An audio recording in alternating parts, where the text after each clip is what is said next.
the best Pokemon Sword and Shield cards to transform your deck. Presented by eBay. When the Sword and Shield expansion set first arrived in English on February 7th, 2020, it fundamentally changed the landscape of the Pokemon trading card game. Sword and Shield introduces Generation 8 Pokemon to the game for the first time, while also bringing in exciting new Pokemon card types known as Pokemon V and Pokemon V Max. It adds up to a set that features some of the most powerful and imposing cards printed yet. It also means that plenty of those powerful cards are prohibitively expensive to the average player. Every seasoned TCG player knows that the most economically efficient way to build a deck is to find and buy the card singles one needs rather than playing the booster pack lottery. Still, in a set as new and as high-powered as Sword and Shield, even that can be cost prohibitive. The full art version of Zacian V can cost as much as $50 per card, and you're going to want to run at least 3 of them per deck. Thankfully, not every deck needs a Zacian V to remain competitive. There are plenty of good cards from Sword and Shield that won't break the bank. Here, we've gathered some of the best cards for Sword and Shield for every budget, showing that quality and value can be had for $1 all the way up to $25.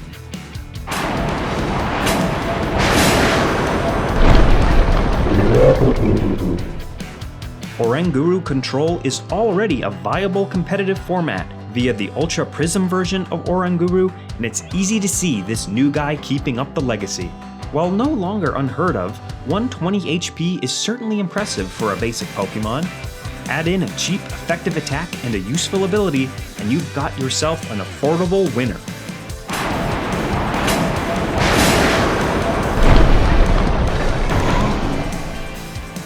We love our drummer boy, don't we folks? Waiting around for a Stage 2 evolution is never ideal in the fast-paced world of the Pokemon TCG.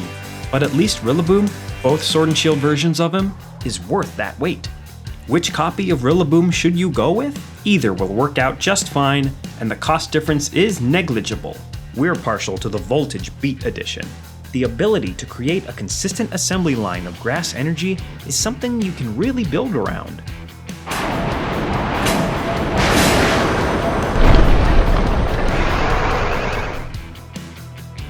Sword and Shield proved to be quite a set for the whole Obstagoon evolutionary tree.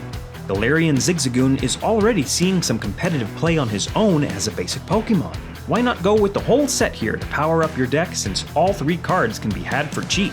And thanks to the ability Untamed Shout, there are some real rewards once you get this Obstagoon on the field.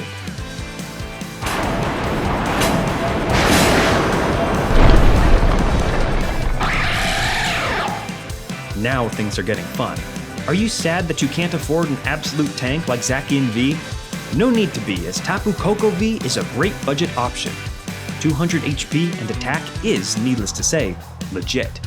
And don't sleep on any first attack that allows for card draw as well.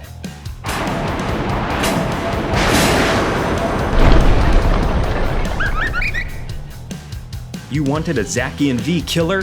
Say no more. When your fully powered Victini V encounters a fully powered Zacian V, your guy has the capacity to do 300 damage in a single attack. Imagine your delight when your $3 Pokém nets you 2 prizes at the expense of a $30 to $50 card. And even if you don't come across Zacian, though he's a big presence in the meta currently, Victini V's first attack makes him essential to any fire deck.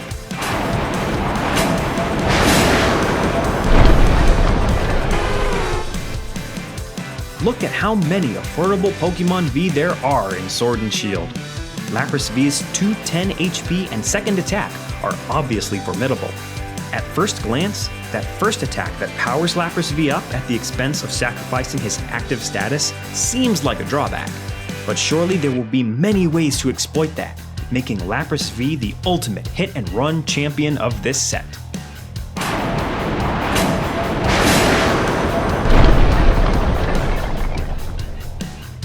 It's always a great sign for a set's long-term viability when it presents some cards that are just flat-out upgrades over older ones. Air Balloon is simply a better version of a skateboard from the Ultra Prism set. Run a few for some of your slower Pokemon. And be sure to check out that gorgeous full golden art version if you've got the funds.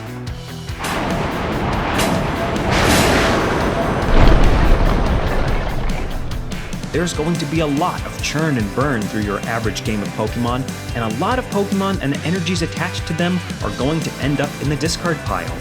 Running at least a couple ordinary rods is essential to repopulating your deck with these fallen heroes.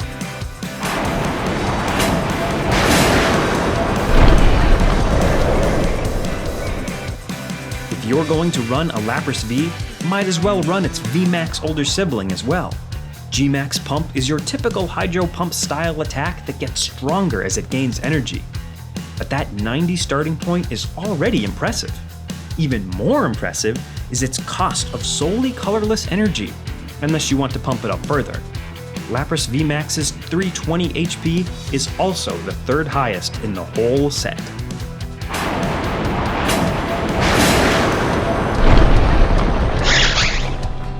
Now this one may be purely an aesthetic choice. Look at how happy and adorably fearsome Morpeko VMAX is on his lovely full art ultra rare card. If nothing else, you can just frame this guy and display him somewhere in your room. But should you want to throw him in a deck, you'll enjoy those results too. Max Discharge is sneakily among the best VMAX attacks thanks to the hefty bench damage it can dish out.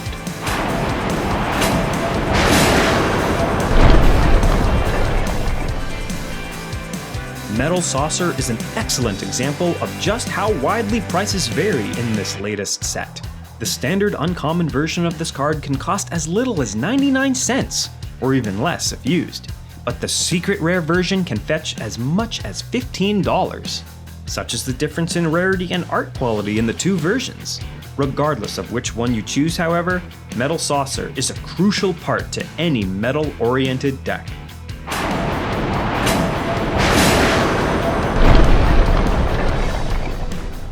No deck has any business running fewer than 3 copies of Professor's Research. In any game of Pokemon, you need cards, and Professor's Research is how you get them. The good news here is that unless you want to splurge on the full art version, any copy of this Professor Magnolia card should be well under $5.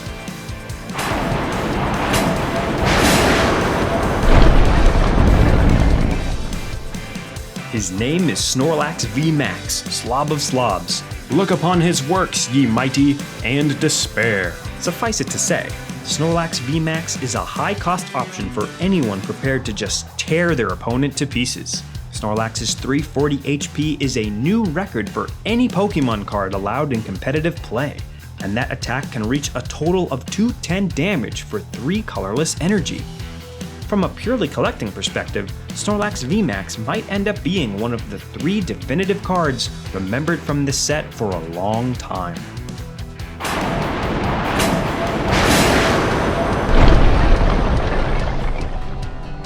Marnie is another super high cost variant supporter from this set. The usual rare version of her can be had for under $5. The full art hyper rare can approach $30. In terms of playability, Professor Research may be more consistent and therefore more valuable than Marnie, but when timed well, Marnie can be an even bigger card advantage swing than Magnolia's card. Not only that, but Marnie keeps your deck packed for those rare occasions that decking oneself might be a concern.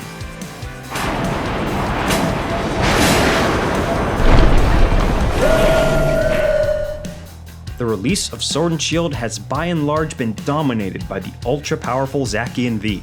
That makes sense, as not only is Zacian V likely the best card of the whole set, but people just seem to enjoy sword-themed things rather than shields. Pokemon Sword for the Nintendo Switch has sold many more copies than its Shield counterpart. But still don't sleep on Zacian's legendary buddy, Zamazenta. Dauntless Shield is a decent enough ability should the competitive meta become dominated by copies of Snorlax VMAX. But it's that attack that is truly Zamazenta V's best feature.